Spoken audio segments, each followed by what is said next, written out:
I'm here with, this is Barry Loveland, and I'm here with Richard Hawes. Say hi, Richard. Hello there. And I'm here with Stephen Leshner. Hello. And we're here to do a group story circle or memory circle about Jerry Brennan for the LGBT History Project. And today is March 8th, 2017. Okay, so we were just getting into a real preliminary discussion of Jerry's background, and what I'd like to do is start with your earliest recollections of what Jerry may have told you about his growing up, and from what I gathered from the information I had from the obituaries, that he was born in Shamokin and grew up there. I don't know if I know his sister attended a Catholic school and graduated from a Catholic high school in Shamokin, but I don't know if he did, because that's not mentioned in the obituaries. But do you remember him talking at all about his childhood or family or anything? Well, I know it was a very devout Irish Roman Catholic family, and he talked very favorably and with much, I guess, nostalgia about St. Edward's Church in Shamokin, which was the parish he belonged to all through his childhood and into his adulthood. And apparently he was very fond of the pastor there, and that's how he came to know Father Sauty, who was later the chaplain of our Dignity chapter here. He apparently had been stationed there many years ago as an assistant, and then later on they were reacquainted in Harrisburg. Wow. While Father Sauty was chaplain at Holy Spirit Hospital and pastor of the church was on South Cameron Street. I don't remember the name of it, but a Catholic church. Mm-hmm. But my first recollection of Jerry was coming into the 400 Club in 68, 69 in his uniform. And I know he never talked anything about his military experience. I don't know if he was drafted or enlisted. I don't know if he was honorably discharged or whatever. He never really made a deal out of it. You mentioned the Southern connection there. Yeah, he went to Selma, marched in Selma to Montgomery. We know that, and we also know that he's talked about either attending or spending some time at a seminary in Cullman, Alabama. Yes. And that was St. Bernard Abbey. Right. And they have something there called the Ave Maria Grotto, which is a famous tourist landmark now. Probably where the Virgin Mary appeared. She's a busy lady. So one of the monks who was, I guess, he was in charge of the power plant at St. Bernard Abbey, started building these little grotto figurines and things like that, and they would sell them in the gift shop for the abbey, and then eventually he started making entire villages and putting them into their landscape there. They had like a, I guess, sort of a mined out area. So it was an abbey, not a seminary. Well, at the time, though, it's now an abbey. They don't run a seminary anymore, but at the time, they actually did run a seminary there. Because So he spoke a lot about St. Bernard's. okay, Yeah. well then he may have attended there as a seminarian. Right. There was nothing in the obituaries about it, but I do remember him talking about Cullman and being in Cullman. Well, I think when he got out of the service, he moved to Middletown into a mobile home. And I believe that's when he met his partner, Mark. I don't remember Mark's last name, but he's probably still with us. because I think there was a little bit of an age difference there. Mark was a couple of years younger. But they lived in Middletown, as I said, and then later he moved to an apartment. Was it South 18th Street? I think around that area. A yes. second floor apartment, and that was when he organized gay community services. He just did a little bit of an introduction to all of his friends and acquaintances as to what he wanted to do, and he asked us all to come there one evening, and we had a meeting, and he said he thought there was a need for this organization in Harrisburg or in South Central Pennsylvania, and we were all in agreement that there was, and he said there's going to be some work involved, which there was, and we started putting out a newsletter, and that was every month, and he was at odds with the Catholic bishop here, who was Joseph T. Daly, and Jerry did a column every month in the newsletter, cruising around with JT. So I guess it was like sweet revenge. I don't know. But anyhow, he'd talk about the activities on State Street and the bars and what they were doing and things like that. But that Gay Community Services was also a discussion group, and we'd meet and discuss a different aspect of gay life. Mm-hmm.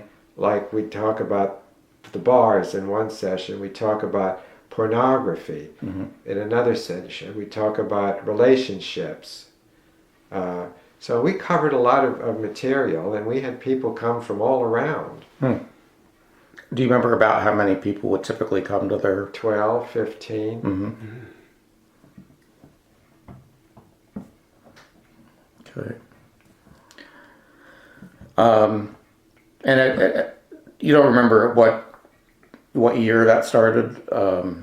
Was it 1973 or And so? around there, Yeah. I would think. Maybe a little later than that. Mm-hmm. Do you remember how long it met before they actually formed Dignity? Because that would give us a better idea, I guess. What year was Dignity? 75? 75, yeah. 3 years, maybe. Oh, really? Yeah. Oh, then that would be more like 72. Mm-hmm. Okay. Yeah. Okay. Yeah, we used to do shopping and trips, and we had a whole social calendar.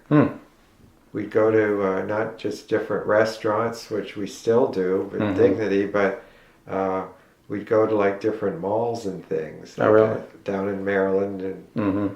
yeah. And was the newsletter? Did the newsletter have like a particular name or anything, or was it? Well, I think when Dignity came out, it was called the Keystone. Yeah, but I mean, But prior to that, I don't know that the newsletter had had a name. had a name. I told you I sealed those in my house on Briggs Street. Yes. So someday they'll find You have to go. Time capsule. Yeah, you have to go bang on that wall, Richard. Get that capsule out of there. So if they so they existed for maybe 3 years, and then what made him decide Well, to? the one thing that you have to keep in mind was that, like, a lot of the people who were active in gay community services were not Catholic. Mm-hmm. So when he said he was going to, search out the possibility of forming a Dignity chapter here, that didn't go over with everybody, because at the same time MCC was organizing, and they were meeting at the Friends Meeting House just as we were. Well, they didn't come along until 1980. Well, it seems like it was earlier than that. 1980? Yeah. Wow. I wonder where. I think it was that late. Mm-hmm. Yeah. But anyway, we formed the Dignity chapter, and then the rest is history. It went very well, and And that was 1975. Mm-hmm. well received. Yeah. Mm-hmm. Did they had to apply to Washington right? The Well, main- then it was, I think, the main- LA was where they were Los located. Angeles, Yeah, okay. in Dignity, USA. Yeah, we got our chapter charter in July of '75, and I think they applied during the winter prior to that or something. Well, I do know that when MCC finally was up and running, we lost members who were non-Catholic, Mm-hmm. Yeah. which stands to reason. Right. Up until then, Dignity Central PA was the only game in town. That's right. That's exactly right. Right. You know, for not only non-Catholics like me, but women. Right. You know. Yes. Right. But you had asked about Jerry's convictions. You know, he was always for the little guy. That's the way he said it. Mm-hmm. And he was always very pro-union and was an Yes. officer in the He was shop steward shop steward. for PSSU Right. and knew Andy Stern and Right. you know, all those people. Yeah. Yeah, so he had a very strong conviction along those lines that, you know, he was all for unions and... Do you know where any of that came from in his upbringing? Well, his dad operated a car center, like a body shop, a repair sort of place, I guess, all his life. And he was sort of the little guy's small businessman. All of his brothers went on to do great things. He had a brother that became a warden of a big federal penitentiary in Texas. And then Butch was like an accountant, right? He had a... Yes, I guess Butch and his family still live in this area. They lived around Hershey somewhere. Right. Yeah. Yeah, and then his sister, And Millie. Millie, Yeah. She worked at Sears for a long time until she got laid off, and then eventually ended up taking over Jerry's tax business when he got too sick. She and her daughter and son-in-law took over the business when he got too sick to run it. Yeah, so I have a lot of fond memories of him and some not so fond. He was a very strong personality and he could be very abrasive. Very abrasive. Yeah. He was very jealous of and guarded his privacy. So you didn't go there. Yeah. So when you said you first saw him when he came into the 400 Club, and That would have been in the 60s. did you meet him then? That's Did you how talk I to him? met him. Yeah. Yes. And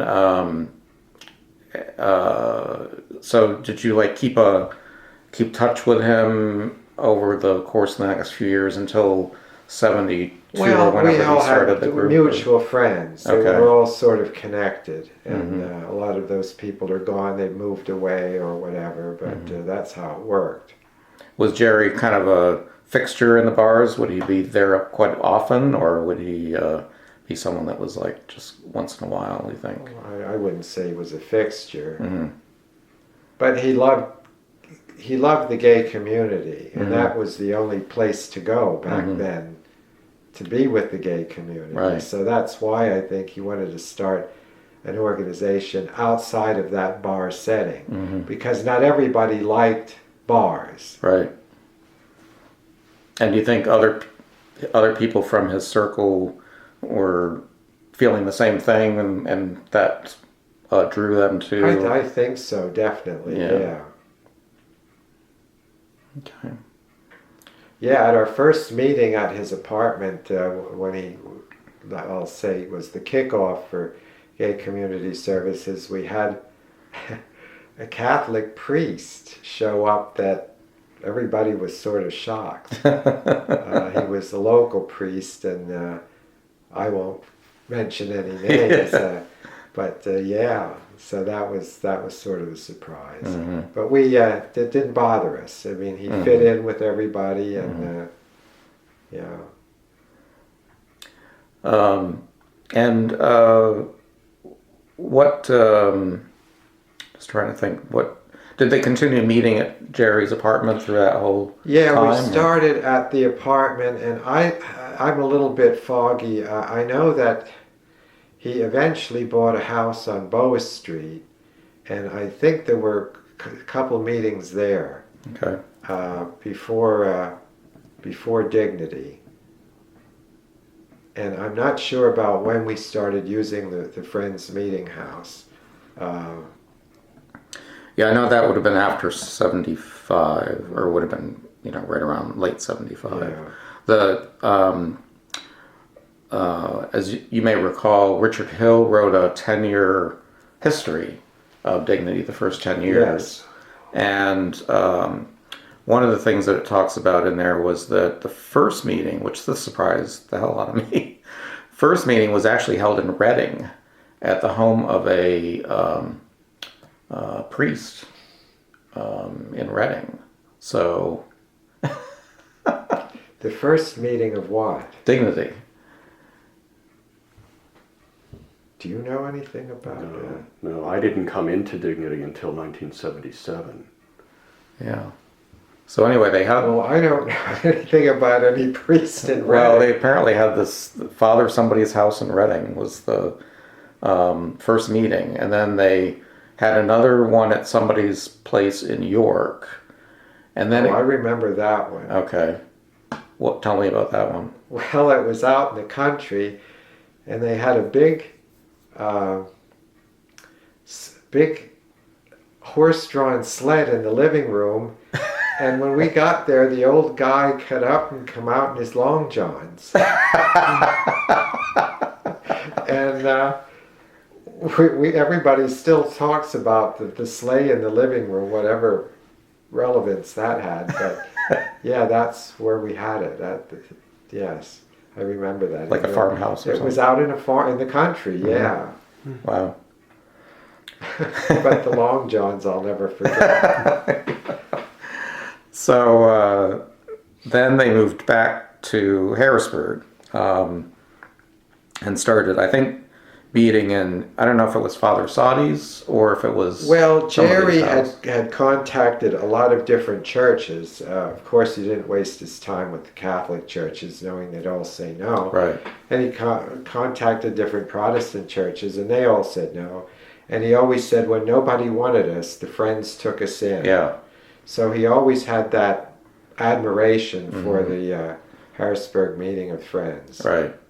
So yeah, I know that they said yes, and then they eventually ended up. Right. And what was meeting nice there, not only did we have the meeting space, but they also had the kitchen Social hall and all and the that. social hall, so Yeah.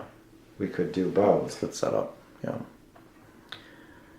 Okay. Do you remember anything about if Jerry mentioned anything about like when he came out or when he had some realization that he was gay? Well, he told me one time when he was, I guess, a teenager living in Shamokin, he had been walking along the woods and he saw some movement and he looked into the woods and he said, lo and behold, there was a guy on his knees blowing another guy. And he said, I knew I wanted to do that. So anyhow, I guess that would be he knew he was gay back then. Yeah. As a teenager. Right. But he did tell me once that he was dating a woman for a while. Now that I did not know. Don't know if I guess it was in Shamokin or maybe in his college years, something like that. And they'd mess around. I don't know how far it went. You know. I'm not sure exactly then when he would have known, you know. Did he didn't talk at all about like if he was seeing men like in college or in one of these seminaries or He never went into that. Again, that was sort of like Personal. his private life, and Yeah. he never. I mean, if you ask him things about that, he would volunteer it, but he wasn't. You know, he was very uptight about his personal life. I remember him telling me, now again, this is a little bit ribald, so I don't know if you want to turn off the tape, but you know, he said he picked up or got picked up at maybe at a motel or something. Some guy that was older than him. He said he was much younger. He was like, just in his maybe early 20s, maybe. And the guy wanted to fuck him, and he was quite large. And Jerry said to me, he said, I told him, you're not sticking that thing in me. So, I mean, he must have known, pretty early on. Yeah. I would say. But as far as, putting the political realization with the personal one together, I'm not sure. Yeah. No, as far as his childhood, telling me about his childhood, and I went up to Shamokin with him a couple times, and of course you did. And I know he pointed out that church that you mentioned, the cathedral that you mentioned. But he just talked generally about some of the things that he went through as a child, and it seemed very normal. Obviously, a large Catholic family, which most were back then, and the father's word was law. The father was like a tyrant. Right. And I guess that's the way most, Strict the patriarch, upbringing. and Right. I guess that's the way most Catholic families were back then, and the wife accepted it, and that was that. Was his mother a stay-at-home housewife, or? I believe so. Yeah. And the times that I was there, if that woman said one word, that was a lot. Oh, really? She just kind of like was a wallflower sitting in the background. I imagine there was much more from her, when guests weren't around, but I never heard much from her. And as far as his years in the seminary, I do remember the thing I told you about Coleman. I don't know if he had told you that, Richard, but he said there was a billboard in Coleman, and I guess it was on some back road or out in the country somewhere, but it was in Coleman. And I remember him telling me this. He said that, and it wasn't just a sign. It was a billboard, and it said, "Nigger, don't let the sun set on your black ass in Coleman, Alabama." So you can just imagine the kind of effect that would have on people. Yes. Yep, in the 1960s, I guess that would be par for the course down there. It would have been probably. But it was pretty obvious that he combined his religious faith and his sense, of trying to correct injustice. That must have come pretty early on in the seminary, and he started to get more and more radicalized. At his funeral mass, Father Monsignor Richardson, during his homily, said that Jerry was all about justice. Yeah, you could say and that. I thought that was so beautifully put, because he was for everything and everyone. Yeah. And I remember him saying to me about our union involvement, because he got me into the union, and I eventually became a shop steward, and later when I became a nurse, when we were still unionized at Polyclinic, became a floor rep. But I remember him saying, "You support what supports you." And I guess he always felt that way, or most of his adult life did. He wrote a lot of letters to Congress and legislatures. I mean, he was always up on the latest laws that were coming out, and if he opposed them, he wrote profusely to Congress and the state legislature and anyone else. A lot of letters to the editors, I recall, to the Patriot News. Definitely. Yes, he did. Yeah. Yeah, he was definitely a very, very much an activist. Yes, to the core. Yeah. Do you know anything more about what brought him to Alabama in the first place? I mean, was it the march, or was it the Abbey, or was it something else? I think it was St. Bernard's, and that's how he ended up there. Yeah, right. And did he say anything about how long he was there, or was it was he pursuing actually he'd talk about some of the brothers that were there and joke about them, tell stories about them. Apparently there were like all age groups there, but no, I don't know. But was he originally thinking about becoming a priest? Oh yes. And then he either dropped out He or... never discussed that as to what happened. So I don't know. And you said that you had heard possibly that it may have been that he was asked to leave the one in Ontario. That was my impression anyway, that he may have been asked to leave because they thought he was becoming too radical. But whether that's Well, he was true. involved with the Berrigan brothers. How was that? Back, they were sort of they were both priests, and they were involved in the peace movement, anti-war stuff. And I think when they had a demonstration here in Harrisburg, one or both of them stayed with him. So he had a lot of contacts that way. They had a big demonstration at the Federal Building, anti-war. You know about what year that might have been? I guess that would have been sometime in the 70s. The early to mid 70s. The Berrigans were early to mid 70s. Yeah, someone said the last of them just passed away. There were, I think, two or three Berrigan brothers. Yeah, I remember there were articles in the newspaper about them. And I think they'd written a book.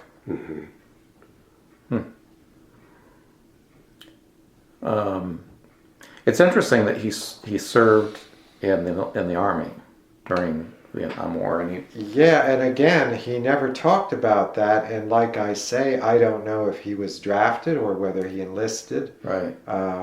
I remember seeing him in full uniform. Yeah, I'm trying to think of when the draft was in effect. 65, I think, or started in 65. Yeah, if not earlier, 64 maybe. Yeah. So yeah, it would be the late 60s that he would have served. And then there's the Penn State thing. So I'm just wondering, did he like graduate from Penn State and then go into the Army, or did he, or maybe he serve in the Army and then went to Penn State, maybe went on GI Bill Bill, or something like that. So it's hard to piece together the sequence of all these early things that he did in his life, but he did a lot of things. It's amazing. Yeah. He packed a lot of stuff into the 60s. Yeah, and the 70s And the 70s, 80s. yeah. He served on the board of the Pennsylvania State Employees Credit Union. Right. He was on the supervisory committee. Remember that big, huge to-do that Jerry stirred up with the credit union that we attended?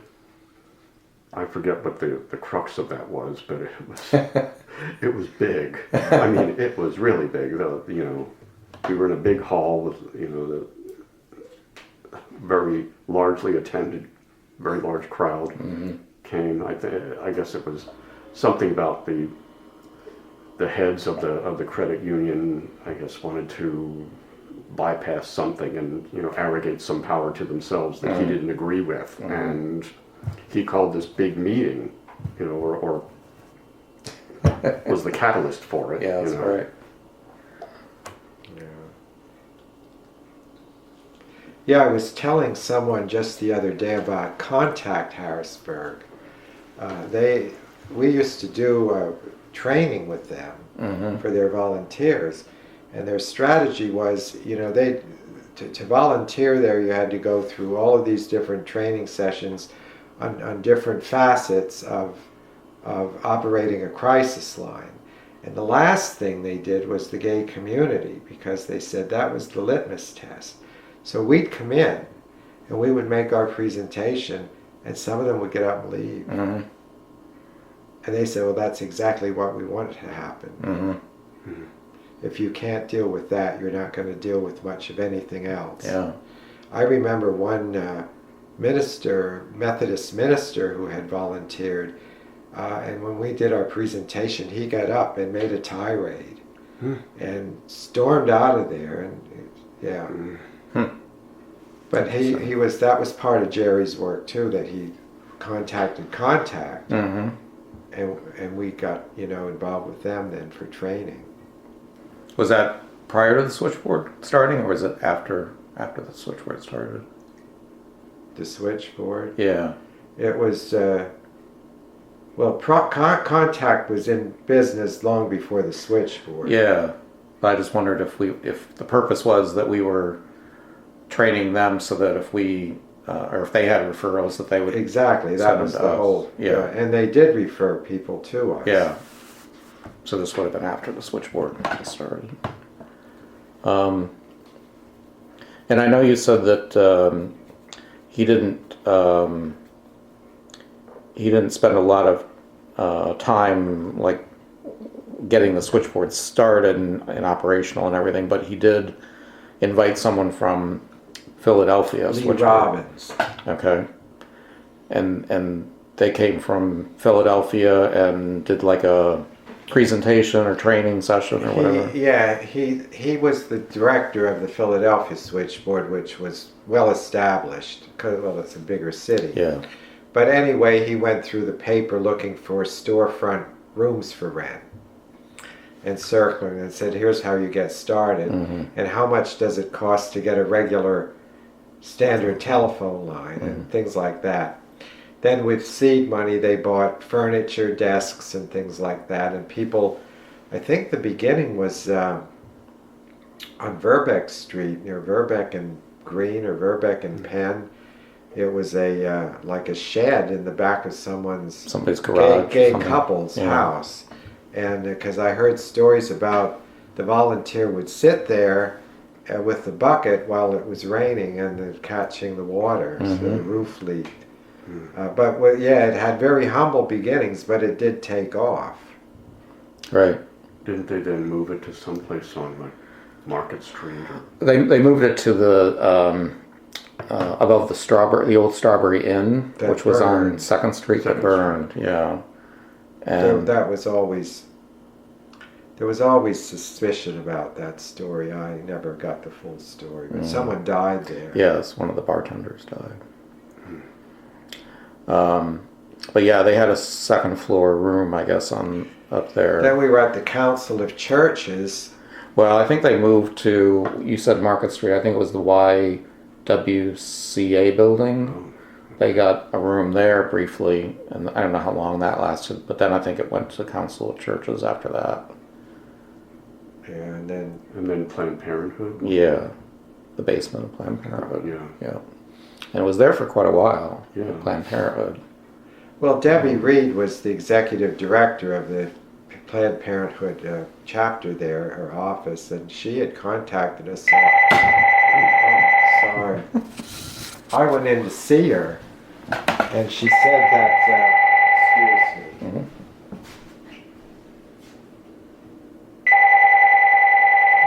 Who that is. Okay. She said that Planned Parenthood wanted to do something for the gay community. And I said, well, Debbie, I don't know what Planned Parenthood can do for us. But anyhow, she said, well, we have all this space we're not using. And she said, we'll, let you have it for a nominal fee just to cover utilities. And it was a godsend because we had not only office space, but we had a kitchen there and a large meeting room and restrooms and all of that. So it was the perfect setup. Right. And then I don't know where they moved after that. I think up Front Street somewhere. I think it was one of Thurman and Ed's buildings. I think they rented an efficiency apartment or something to them for a while, and then it went to Third and Verbeck, which was where the Midtown Scholar, in that corner building. It was like a basement, and the Common Roads had some space in there, and the switchboard had an office in there. So it was a pretty long time then. Yeah. It was in existence. Well, getting back to talking about Jerry, let me just get into some of the questions that Bill was looking to try to answer. We talked about kind of his home life growing up a little bit with being in a strict, large Catholic family. We talked a little bit about coming out, what we know about him. And that he was pretty much always involved, I guess, with social and activist issues. I think you mentioned how you met Jerry with him coming into the 400 Club. Do you want to mention about how you met Jerry, Steve? Well, it was at the Friends Meeting House. I had been going to the DGEM, which is, I know it's a mess in itself. But anyway, that was pretty much my coming out bar, I guess. And I was there one Saturday night, I remember, and just got to talking to some guy, and I said to him, isn't there just something around other than the bars? And he said, well, there's Dignity. And I said, well, I remember saying, well, but that's Catholic, you know. And he said, well, that's pretty much it. And but then shortly after that, maybe even the next weekend, I met John Barnes, and we started seeing each other for about 4 months. And it was John that persuaded me to come to the Friends Meeting House. And so that was when I met Richard and Jerry, John Onifrey, some other people. And I knew immediately that it was for me, that, you know, it was a discussion group, you know, it was you know, very much a feeling of belonging and warmth, and not having to deal with the loud music and the cigarette smoke and the you know, the crap of the bars. Mm-hmm. And but that's where I met Jerry. Mm-hmm.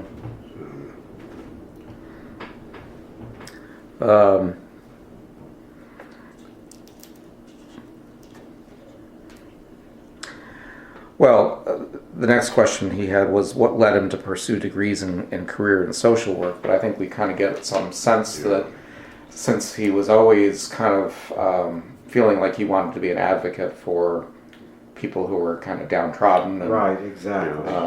You know, that was something he would always be drawn to in his career choice. He did a lot of social work at the state hospital regarding black patients. Mm-hmm. And their home life and when they were discharged and things like that.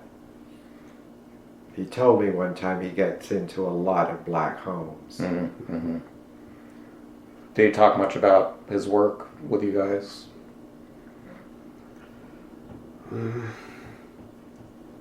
I don't think there was ever any animosity where he worked. I think that he did a good job, and that they recognized that. Mm-hmm. He never talked about any problems or wanting to leave or any trouble.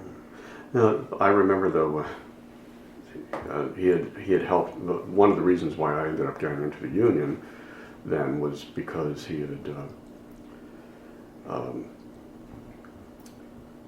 represented me as a shop steward when I was in trouble with my job, and he looked at my work record and he said to me, he said, I wish I had some of the evaluations you've had, you know. So, you know, there may have been, you know, some, you know, as you know, Jerry was a gadfly and a firebrand, and maybe there was, you know, some friction, you know, between him and his supervisor or whatever in his job. But no, he never had. It never, whatever it was, it never got to the point of you know, them asking him to leave or anything like that. Right. You know, they knew he was good at what he did. Yeah. Yeah, I mean, Jerry, as all three of us experienced firsthand, Jerry had a personality that could be absolutely wonderful and sweet at one moment. The next minute, he'd be like, something had set him off. But I do remember him telling me one time that he did regret that he didn't go into law, and that he knew he would have been good at it, which obviously he would have been. Yeah. All right. Well, Bill was wondering what ignited his desire to participate in the Black Civil Rights Movement, but I don't know that we really know exactly why he was drawn to that, but Well, I think it was through his social work that he got into a lot of black homes and he realized what the situation was, that they were horribly treated and so forth, and it just, stoked his passion. Well, except that the Selma to Montgomery March would have been before all that, but I'm thinking that certainly was like a progression Right. of what his thinking Right. was, but at that point, it is interesting to think that he would, as a young man, as a young white man, be drawn into going down to and march in Selma to Montgomery and really fight for the black, civil rights movement. But there were certainly white people who were in the movement and were participating that way, but it wasn't very common, that's for sure. Yeah. So he was definitely kind of an outlier and sticking his neck out in a time when it was very dangerous to do so for anyone. Mhm. Right. Yes. Can I, not to take you on a tangent, Mhm. but is there any information at all about Jerry ever living in Washington, D.C.? I didn't hear anything about Yeah. that or see anything about that in the obituaries. Because I also remember him telling me once that one of his regrets was that he didn't move there. That he always thought it would be great to live there just because of the continuous being in the thick of politics Yeah. and political ferment and all of that. Right. So I don't know if he ever did. Yeah, he used to talk about D.C., but I didn't know if he lived there. He talked about Foggy Bottom a lot. Mm-hmm. That's a good point. I don't know if he was there for a while or. Maybe he had some friends there that he would visit or something. I don't know. Did he go to the march on the first march on Washington? Do you know? Because it strikes me as something he would do, but I don't know.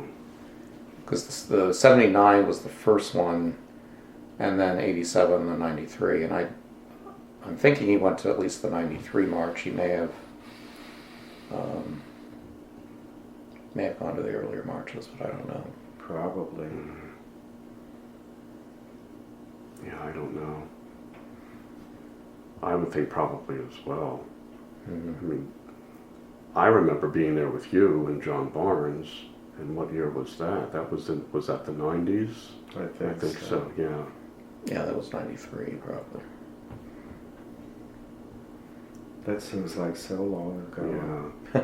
But certainly Jerry organized chartered buses for us to go to New York and march. Right. Yeah. He definitely did that for quite a few years. Yeah. Okay. So I think we talked about gay community services being essentially a discussion type group. Discussion and social. And social, right.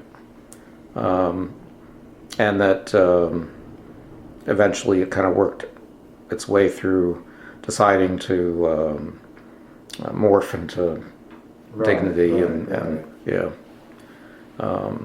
Yeah, with gay community service, we didn't have potluck dinners or anything like that. I think sometimes we had receptions with maybe little hors d'oeuvres or pick-up food, but that was it. Yeah. Mm-hmm.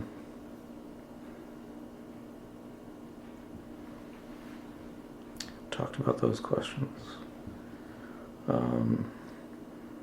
We talked about that too. So I think we covered pretty much all of Bill's questions. But maybe just in general, we could talk a little bit about once he started Dignity, kind of what things stand out in your mind as being something he was really passionate about doing, or things that he organized in Dignity, or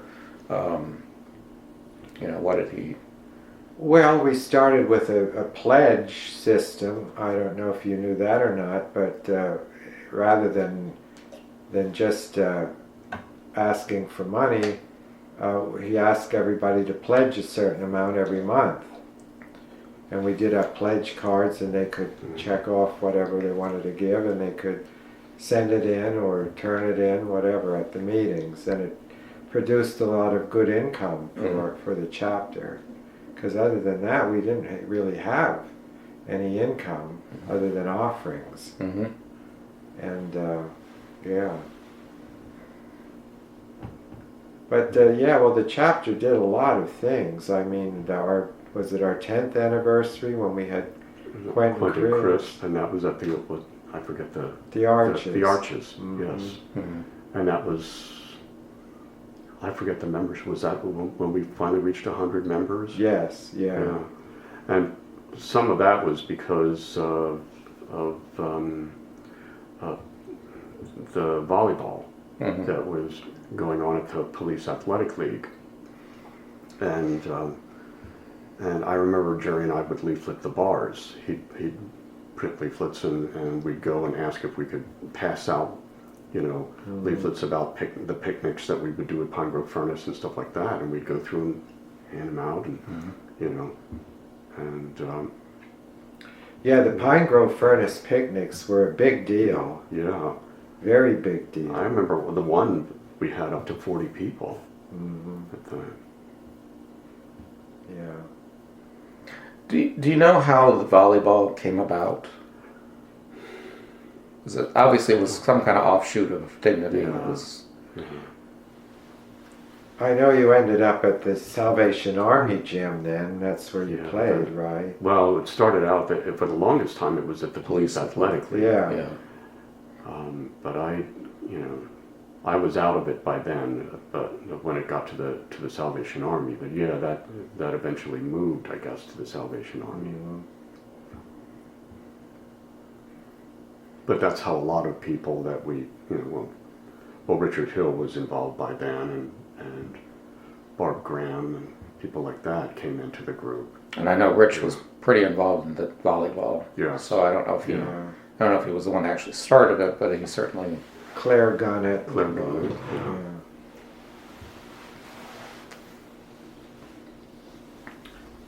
I don't know what more I could tell you. I Yeah. don't know about you, Stephen.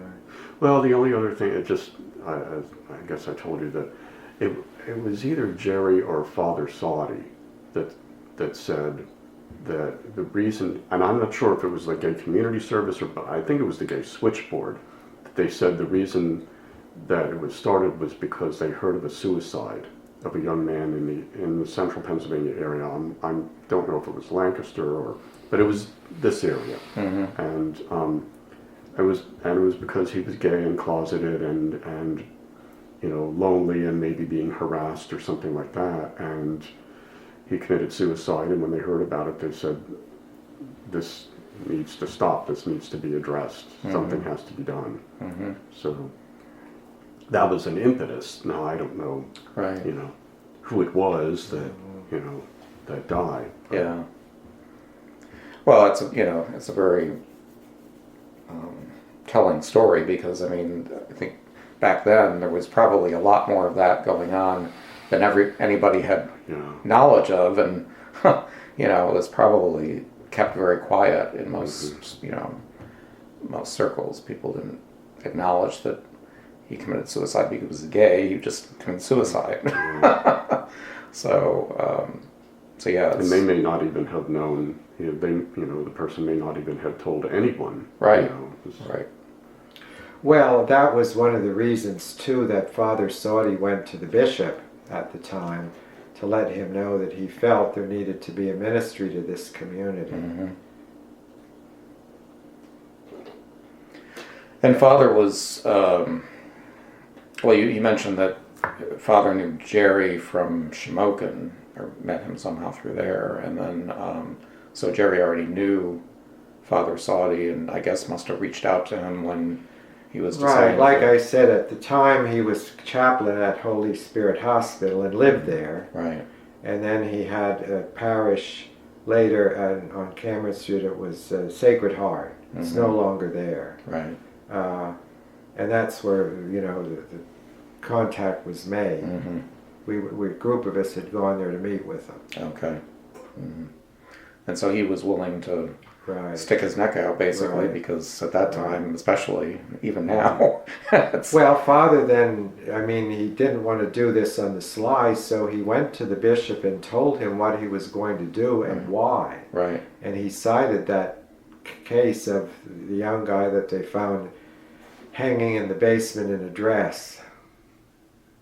Where was that? That was the person that commits. Oh, it's yeah. that you're talking about, or Okay. what Steve was Yeah. talking about. Okay. So And that was, Bishop Daly was the bishop at the time, and he was pretty much a hard ass, very conservative. All of the bishops came from Philadelphia, from Saint what, I can't remember the name of the seminary down there, but it's arch conservative. They just pushed Pump 'em out. pumped them out one after another. Saint Charles Borromeo. oh, So anyhow, but anyway, Bishop Daly said it was all right with him. He knew about it. yeah, that was definitely an amazing thing, I think, that in those days for a bishop to have sort of winked and, Right. looked the other way on I something mean, they like weren't that. going to publicize it or Right. shout it from the rooftops, Exactly. but he had his Tacit approval. permission, yeah, right.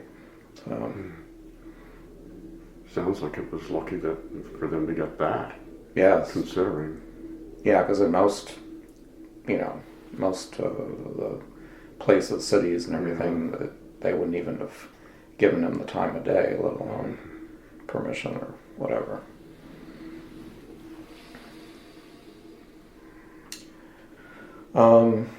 Okay. I'm trying to think of any other questions I have, but I can't think of anything else.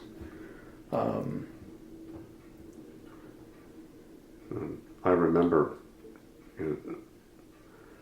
it wasn't even maybe, it was like maybe 2 weeks or 3 weeks of my first joining Dignity that I found myself going to the Capitol building with John Barnes, and that was on Jerry's directive that we were going to lobby for gay rights. And John and I ended up talking with Senator Jubileer of Blair County. Oh dear and God! talk about an ice cold reception. But it was pretty obvious even back then that Jerry's bent was highly political in Dignity, and of course Dignity had been pretty much established by then. So I'm Right. sure you saw all of that. Well, and he saw to it that we went to different chapters. We were at Baltimore. We were at, there was one in Wilkes-Barre. I remember you were along for that. Mm-hmm. They'd get a big crowd at the chapel at King's College. Then we tried to found a chapter in York, and that Yeah, fizzled. that kind of fizzled. York was always a tough nut to crack. It was...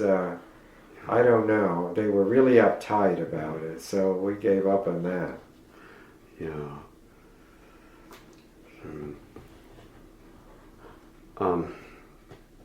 Is there any information about when Jerry started his involvement with the Governor's Council on Sexual Minorities? Yeah, he started meeting in '75. Started having the meetings in '75, and then in '76, when they officially appointed the council, I don't think he got a position as an appointed person on the council, but he did continue to stay involved in like some of the subcommittee work that they had, task forces and things like that they had set up. So I never found anywhere where he was actually officially appointed to the council, but Jerry, he wasn't going to go home. Right. So he continued to stay pretty involved with it, and I know he was on like the state police subcommittee. Yeah, that's right. That they would give like tutorials. Yes. Yeah. So they were involved in trying to do some training with them and meeting with them for sensitivity and things like that. So probably a very tough nut to crack. Yeah. Even with the force of Jerry's personality, it would have been I tough. remember we had one of those regional meetings here. We had to host it, and it was at the Friends Meeting House, and God save us all, I was the cook. Really? Oh my God. I came up with these vats of soup that tasted horrible. They were like motor oil. That's more than what they would offer us when we went to their regional meetings. They'd put out a bowl of pretzels and that was that. Yeah.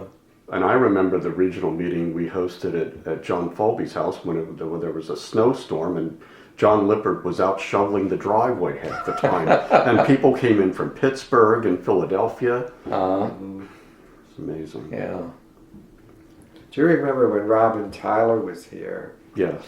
And she was a Jewish comedian, and she talked a lot against the Reagans. They were an office. She called them the geriatric Ken and Barbie. But anyway, she performed at a club down on Cameron Street. I don't remember the name of it. And the guys in the black suits were there. Oh. I'll never forget that. I mean, there where we were, all casual and everything. Mhm. They were. Yeah, I was at that And club. I guess they followed her wherever she went Wow. and monitored what she said. Wow. I forget the name That's of it now. scary. Yeah. Yeah. I remember that club because they had It was rock a concerts disco there. bar, a disco club, yeah. Yeah. Yeah. Robin Tyler. Yeah. And there was a lady that we had. I forget her name, but she did like a one-woman impression show of Gertrude Stein. She performed that for us at the Friends Meeting House. Mm-hmm. We used to bring in a psychologist from State College Yes. a couple of Yeah. times. Joanne, I forget her last name. first name was Joanne, and she was Yeah. so good. She'd just do a thing on psychological wellness. Like she'd start out, I've been in practice all these years and I've never had a patient who was an animal. And then she'd go into, if you get exercise, fresh air, and eat right, you'll be fine. And she would take it from there. Mm-hmm. And then I remember Louise, I think her name was Louise Alexander. She came in talking about the importance of coalition. So, yeah. And we had Father John McNeil. John McNeil, right.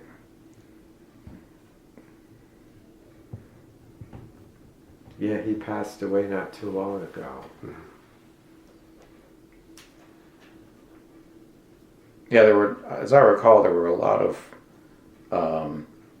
good programming sort of things that Jerry came up Yes. with. Well, there was an education committee. Yeah. Yes. There was a social committee, an education committee, women's committee, liturgy committee. Can you remember any others? That about covered it, I think. And it amazes me looking back, with the newsletter, because around that time, John Fulby and Larry Valerio were in the group, and they were doing incredible artwork for that newsletter before computers. Mm-hmm. Everything was hand done. Right. You look back on that and think, how? Yeah. Labor of love. Yeah. Yeah, and the basic format that they followed was that they would offer the mass upstairs in the meeting room, and then downstairs afterwards they'd have the potluck dinner, and then usually followed by some kind of program. Right. Right. And we had one Monsignor say Mass for us. So Father Sodio, we said we had a member of the papal household saying Mass for our chapter, and that was Monsignor Lantosha from Sacred Heart in not Sacred Heart, Seven Sorrows in Middletown. And he brought us a whole closet full of vestments. which I thought was wonderful. Yeah, it was interesting. He was an older man.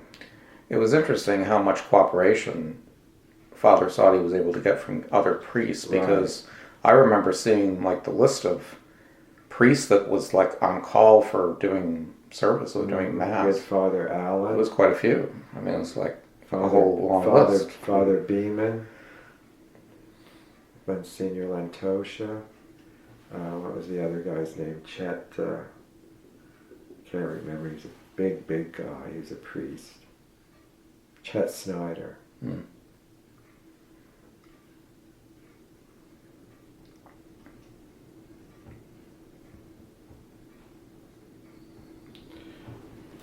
Anything else you can think of? I think we covered a lot of it. Yeah.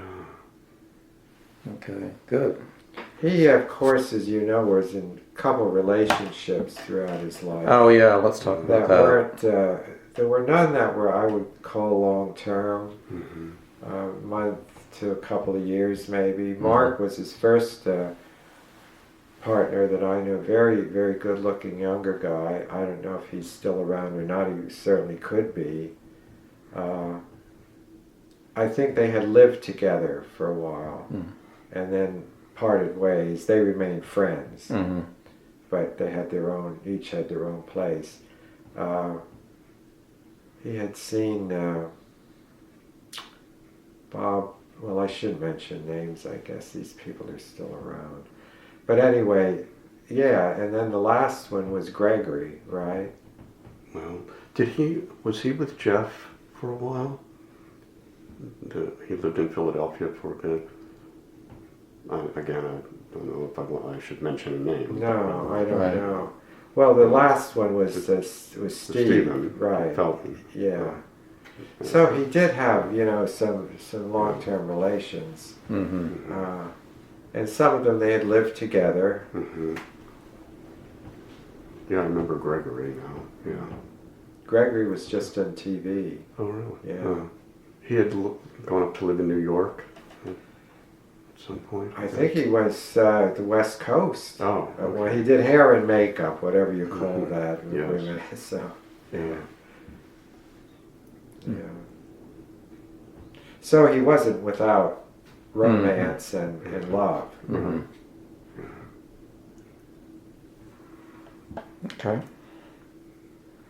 Anything else? Well, thank you for Thank the you. opportunity. Yes, thank you.